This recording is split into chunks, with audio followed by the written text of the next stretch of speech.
Hi everyone, welcome to this week's short attention span webinar. Kelly, this one was so hard to write.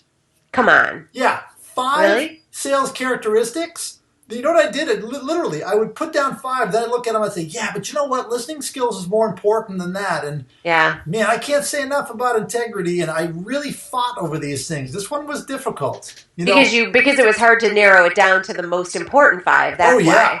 Oh yeah, Yeah. no, it wasn't. I could have made, I started with 10, and then I kind of Yeah. whittled it down. So the first Right. one's passion.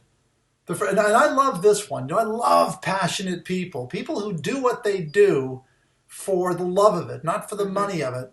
I know if you're in sales because you're for the right reasons, then you've got you got a drive. You like the lifestyle, you like the money, but you've got a passion for helping, passion for solving problems. Kelly, think of the top salespeople that you've ever met or worked with. Passion's got to be right up there, right?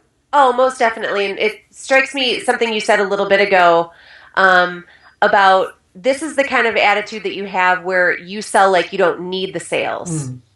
When you carry yourself like you have something great to offer and you're so excited about it and you really hope that that other person wants to be a part of it and take advantage of it, but hey, if they don't, that's okay too. It's just on to the next one. It's because it's kind of that, it's almost like an evangelical kind of, I just want everybody to know the word, in a way. So yeah, I think it's probably appropriate that you put it as number one. Have you heard me use the phrase sales curiosity before? Yeah. Okay, so sales curiosity basically is, it's looking at a situation and saying, just looking past the print. Right. Sometimes, right? So Mm-hmm. it's asking a client what it's about, learning the story behind the printed piece, learning about their business needs, their business sense, talking to a client, trying to get involved at the design stage of the job and not the quote stage of the job. Stepping back and looking at the bigger picture. Kelly, can you think of any other examples of sales curiosity? Well, I think it's kind of about how you phrase your questions and how you approach situations is things like, I wonder, even just asking yourself a question, I wonder, Yeah, dot, dot, dot, or what would happen if? right.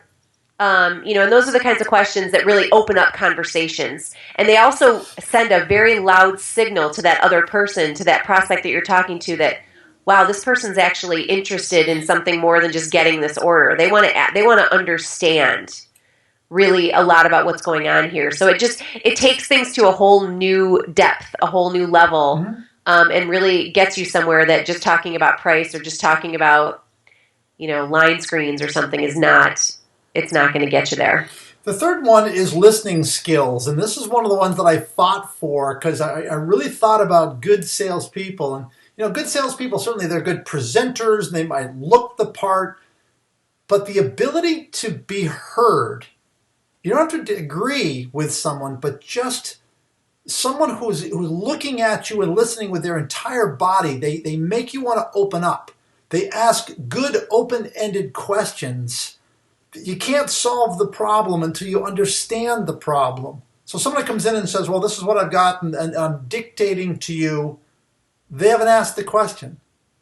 A good sales rep, the top level reps, are the ones that milk it. They get everything they can out of the situation. In part, by the way, because the more I talk as a customer, later on when we get in negotiation, it allows the sales rep to go back after, make a point, check notes and say, yeah, but you said this was important to you, and and run that back through to the client as a way of overcoming that objection. So listening skills, big. Diligence, Kelly, we talk about the fact that neither one of us have ever met a diligent failure. Why is diligent on our list? Because again, it's really about consistency, commitment, discipline. All of those things are what goes into somebody who's diligent. That they put the work, they put the time in every day. They're committed to it. So it is. I am going to do X, and I'm going to do Y, and I'm going to do Z, and I know that if I do those things, the results are going to be spectacular. And finally, this one that I put in there again, I fought my own war with this thing, was integrity. Integrity as a sales characteristic. What a concept. The image of sales reps, salespeople, is not always stellar.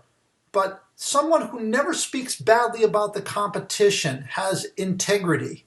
Someone who's fighting for the customer, even from within their own plant, has the integrity to do that. It's honesty. It's what Don Miguel Ruiz would say, being impeccable with your word. It's character. What do they say? Character is what you do when no one's looking. Right. Right? What greater compliment can be paid of you than when someone says, boy, you know what? That guy really has a lot of integrity, and I admire that. These, what were common courtesies, are not common anymore. And, if you sell with professionalism and integrity, it's going to be noticed, and here's an important part, by the right customer. The customers who are out there looking for that, the ones that are going to be loyal to you, they're looking for that, and you want to make certain that you are, your word is as good as gold, and you're selling with class and integrity, like Kelly Malazzi. So listen, gang, thanks very much for your attention. Thank you very much, Miss Malazzi. Thank you, Bill. And we'll talk to you all next week on another short attention span webinar.